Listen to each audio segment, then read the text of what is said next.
The first John Wick almost fell through the cracks, but I was ready for this second one, so now I'm ready to talk about it.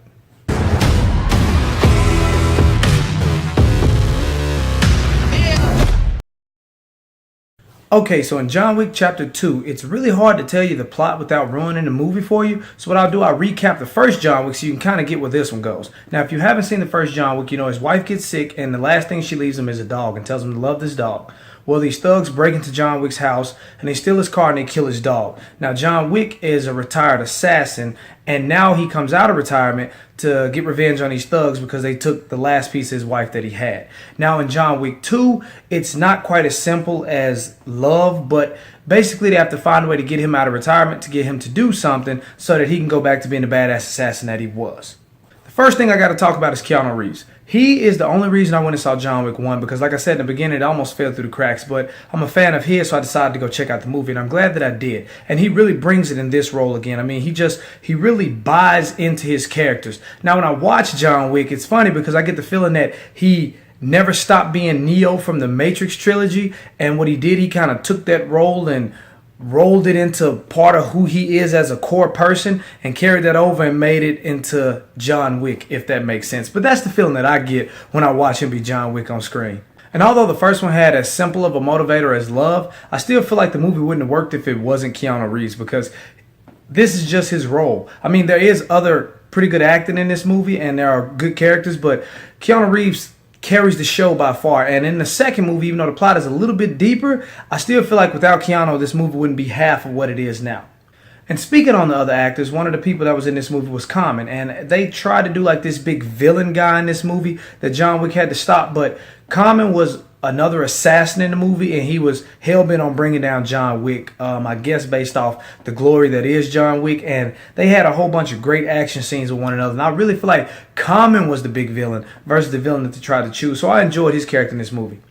Another character I enjoyed quite a bit was Ian McShane. He showed up in the first John Wick as the leader of this hotel. So basically in the assassin's world, there are these places that the assassins can go to no matter what you got going on. It's neutral ground. And Ian McShane's character is the overseer of one of these hotels. And I just really enjoyed him because he has this really smooth, calm, collected, calculated demeanor about him.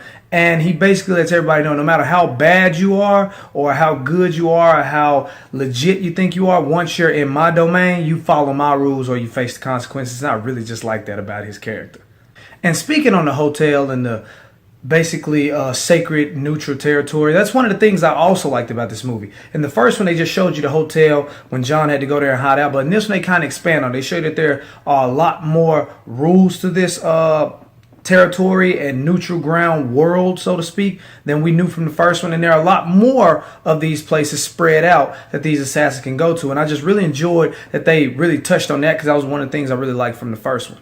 Now, the pacing in John Wick 2, in my opinion, was pretty good. I could see how if you saw the first John Wick, you probably wouldn't enjoy the pacing of this one as much because in the first John Wick, it seemed like it was action after action after action after action from the time that his dog gets killed until end credits. And in this one, I mean, there is a lot of action and there's a lot of exciting stuff going on, but they have to set up a little bit more time to tell the story in this one because they have to find a new motivator to get him out of retirement. But once the stuff gets going in this movie, it was awesome. So that actually takes me into my next point, which is the visuals in this movie.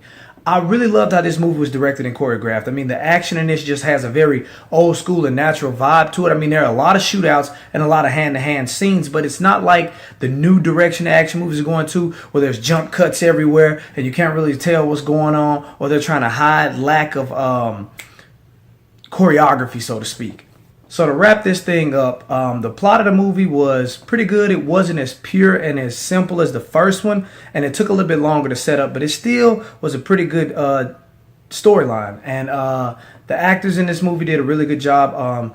Keanu Reeves is the highlight of the show, hands down. But I mean, you do have other people in there like Ian McShane that I enjoyed. Common, Lawrence Fishburne does a good job in this movie. And there's even this one assassin who's like this deaf girl, and they have like these little back and forth moments that I really love. The pacing of the movie wasn't as fast as the first, but with that being said, it wasn't slow. It just had a couple of times where it slowed down. So overall, that was pretty good too. And I love the visuals because they went with the old school choreographed fight scenes and the old school action sequences. So I really love that. Now, with all that being said, I have to tell you that John Wick 2 is definitely worth a midday matinee.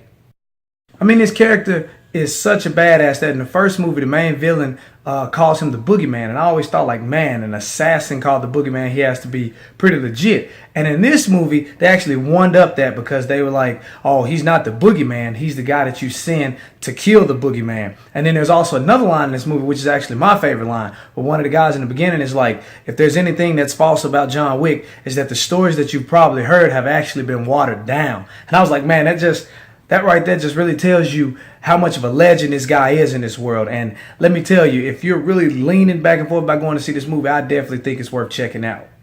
All right, so that's it for this one, folks. Now, for the comment combo today, I want you to tell me what you thought of John Wick 2. Have you seen it? If not, do you plan on going to see it? And do you hope they make a third? Because I know that I do. But whatever you think, comment below and let me know. Now, as always, if you liked this video and you thought it rocked, like, comment, and subscribe to see more from me, Mike Proc. Later.